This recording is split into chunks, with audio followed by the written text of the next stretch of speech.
The mindset for our football team is real simple. Don't allow the emotion of the stadium get to us early. That's what's happened the last two games that these guys have played. They've been up 56-14. And if we could just withstand that first quarter barrage of the fan base and their football team, we just felt like if we could just make it a methodical game, we'd have a chance. And it kind of turned out that way. Now, we were fortunate. We got a couple plays here or there. But when those kind of games, that's what happens. You just kind of go back and forth. Field position is critical.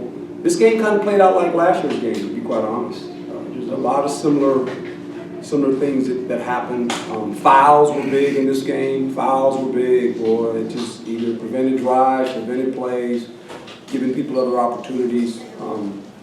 But our kids did a great job with their resolve coming on the road and playing a really, really good football team. Coach has built him a heck of a program here, and I can't say enough about it. And this football team, they're tough, they're physical, and you have to play that way if you're going to have a chance to try to beat them. And we were fortunate. The foul at the end, hey, guy missed some kicks. Our kicker's been really good. He's made some kicks. It's kind of interesting. It got down to the kicking game, and so we're fortunate. We got a lot of work to do. Offensively, we knew that it was going to be very difficult to run the football. We came in with a plan of trying to get it out of our quarterback's hand fast because they can hit the quarterback. They hit him a couple times. But at the end, the kid did good, boy. He really did good. He made a lot of plays with his legs, and I think that's surprising for a lot of people, his ability to run, and he's a smart runner.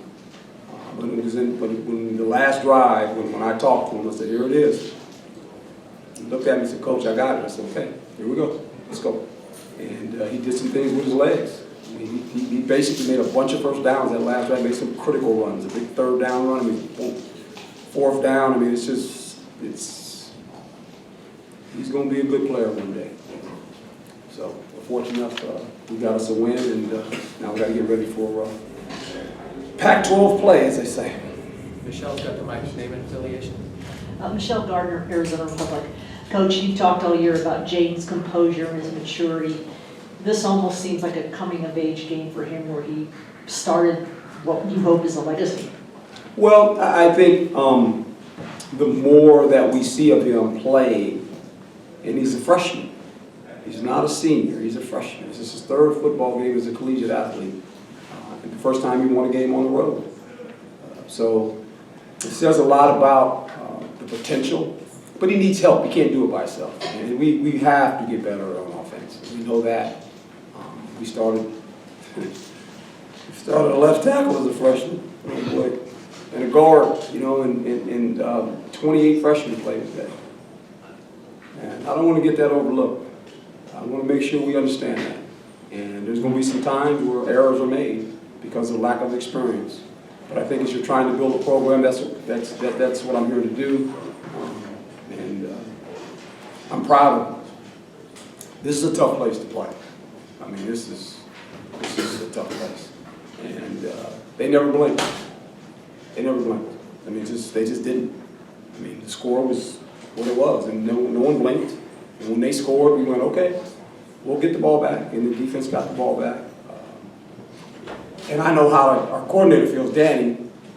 And you'll hear from him. I mean, I know he's mad at him at the end because he wanted to just be done with it and get off the field, right? And they made some plays. I mean, they got some good players. They made some plays, and at the end, I'm asking him, okay, we're going overtime. What do you want to do? He said, I want to play defense, coach. I said, okay. And then lo and behold, there's a foul, and the kid misses the next one. We don't go overtime. Chris Carbington of the Source. Herm, can you speak to the strategy and execution of what you were doing defensively? Other than the touchdown where Crosswell was off the field, there were maybe a couple of plays that you give up and not much. A couple things. We felt like our back end could match up with them in man coverage. And Daddy did a good job of doing some things schematically up front to rush the quarterback. And we just felt like we could man up against them. We have a pretty good secondary. And we just said, this is what we're going to do. We're going to play man-to-man coverage a lot. And we did. And we just felt we had enough guys back there that could, now we didn't do it all always right. But that's the strength of our defense. It's our secondary. And we've got some athletes back there. And the more they play and the more they put in these situations, the more they're going to improve. Now, we've got a lot of improvement to do. They caught ball, I had 290 yards passing. But I think at the end, when we needed to make some plays, we're able to do that. Coach Rubino, Devil's Digest. I know the first two games offensively were much less smoother than you expected them to be, but there's something to be said about grinding out those two wins because you grind out one today instead of just coming off, two blowout wins, and now you're facing an excellent defensive team in Michigan State. No doubt. I live my life this way in Tampa. We just call it bug ball. Now, we had 4 Hall of Famers on defense. It was 10-3, 9-6.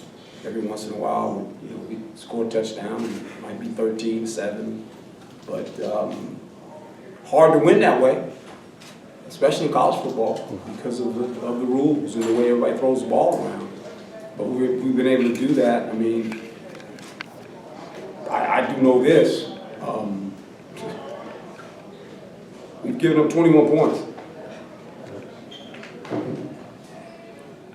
I don't know. I've been around a lot of football. I think that's good. And if you do that, you have a chance to win football games. Now, it's not pretty. It's nothing you'd want to pay to watch, right? But we're going to play the way we have to play right now because that's appropriate for us. And when the offense gets going, then all of a sudden maybe other things will happen. But right now, we got to keep it tight. And that's a credit to Danny and his staff and the players. I mean, them kids have given up 21 points in 3 games. 21, I can't say it again, 21 points in college football in 3 games. That's pretty good. In my count, now, some people may say it's not, but I'm going to say it is. And I'm the head coach, I get to say that. Greg, and then back here. Coach, ahead of that, Greg Moore, Arizona Republic, ahead of the last drive, did you have a Offensively, Greg? Yes, offensively. When Eno stretches it out, scores. Yeah. Jaden was running a lot more, but he wasn't sliding early. No. I'm certain that was function of down and distance and game time. Did you tell him? Yeah, well, I told him, big fella, it's time. And he went, I got you, coach. But you see where he went? He went out of bounds. He's a smart runner. He's a smart runner. This guy is, he's pretty savvy as a quarterback. And I think it caught people by surprise that he would take off and run like that. I mean, it was 3rd and 15 or something like that. He takes off. He saw the coverage, and as soon as he saw it, he took off. He said, I can make it. And he made it. And I told him, I said, when you start running now, you know when the journey's over, you run out of bounds. And he did. He ran out of bounds and made some critical first downs. Now, he was looking downfield, but they did a nice job in coverage. So you can imagine going forward now, they're probably going to have a spy guy on him because now they're going to say he's a running quarterback. He ran good today when we needed him to. Herm, Fred, you've been CBS here in Lansing. Yes, sir. I know this victory is about your team and your players, but I also know you seem to have a fondness for Coach D'Antonio. You took an extra second with him, shaking his hand. You could feel the whole place ready to brace for a celebration. Is that a little strange? No, I admire men in this profession that understand that it's not about them. It's about the game of football. And he's done that ever since he got into the coaching business. And I've watched him from afar. I've watched him build his program. And he is an ambassador for the game of football. And when young men leave his watch, they're better for it. They're better men. He gets it. And we talked about that in the pregame. Saw Coach, and we talked about, hey, this is bigger than us. And it is. We're just stewards. He texted me last night. He says, I'm going to see you. I said, I'm waiting on you. And he comes out. He's a good friend. And he gets it too. This is about winning games. It's about winning championships. It's about doing all that stuff. But it's about building better men too. Okay? You can't be selfish and say, well, this is all about me. Because it's not about us. It's about these kids. What can we do to better them? How does this great game help them? Those two men I just mentioned that are at Michigan State, the basketball coach and the football coach, they've done that. They've done that. And I'm glad I can look at men that kind of feel the same way I do about this game. Over here, Coach Doug. Herm, we only get to see Jaden like after practice or on the field a little bit, not a whole lot. But can you just think of one example where he has acted like his age, whether it's in a meeting or he's just rattled, confused, something? He's always laughing and making jokes. I mean, you don't see that. I mean, he's on the sideline. When I walked over there in the fourth quarter, and I'm going, "You all right, Coach? We're good." He just kept saying, "We're good." And I said, "Really?" I said, "You know, we haven't moved the ball past 50 yet. We're good." "Coach, we're good." I said, "All right." And I told him at the end, I said, "Now we're running out of time." He said, "This is it. This is the drive. You got to go do it." And offensive guys, they never gave up. They just kept playing. It's similar to last year, guys. It's the game of last year when you think about it. Except they had the ball and they were able to move it down there. And but that's kind of, I think we all knew that. We wanted to make it a game like that. We didn't want to get into a game where we're down 28 and we're fighting uphill out of halftime. You know, it just so we got the half settled, and then it was just a matter of let's just keep playing and see what happens. Two more, Chris, and then here. Herm, can you just tell us what went into the decision to move Cabral back to center and put the true freshman out there left tackle, and how you think that functioned? Well, that was our best option to solidify some things, to move Cabral back in there, and that way he could help the guard situation. We felt like we had a young, talented left tackle, and if we're truly trying to build a program, then you got to play those guys. And now people would say, "Why would you play them against Michigan State?" Well, we don't have an alternative. I mean, that's what we have, you know, and we don't have a lot of depth there. We have a lot of young guys on this football team. I think next year there only might be 5 seniors on this whole football team, and it's going to be incoming freshmen, then we recruit again. It'll be sophomores and juniors. That'll be the football team.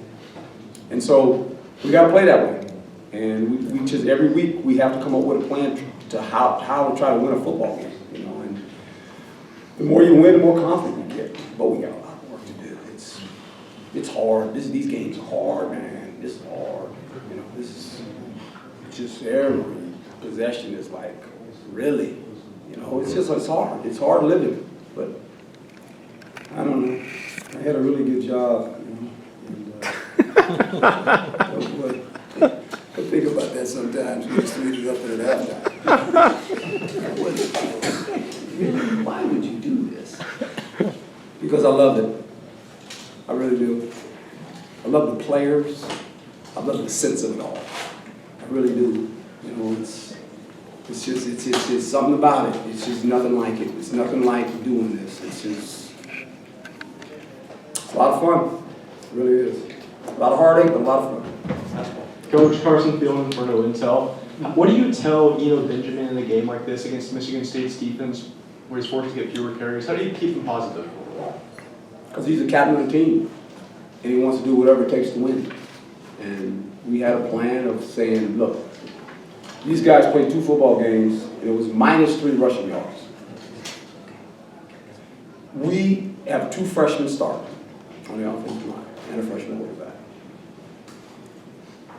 If we would have tried to run the ball with these guys, I would have been sitting up here, and you would have asked me, "Coach, why would you do that?" That's what you'd ask me. You literally. And you ain't been around football long enough to ask me that, but you'd ask me that. All right? Why would you try to run against these guys, -3, right? And then I would have been answering that question. So every week, I think sometimes we fail to realize the plan is to win the game, right? I mean, that's the ultimate plan. It's like, how do you do this?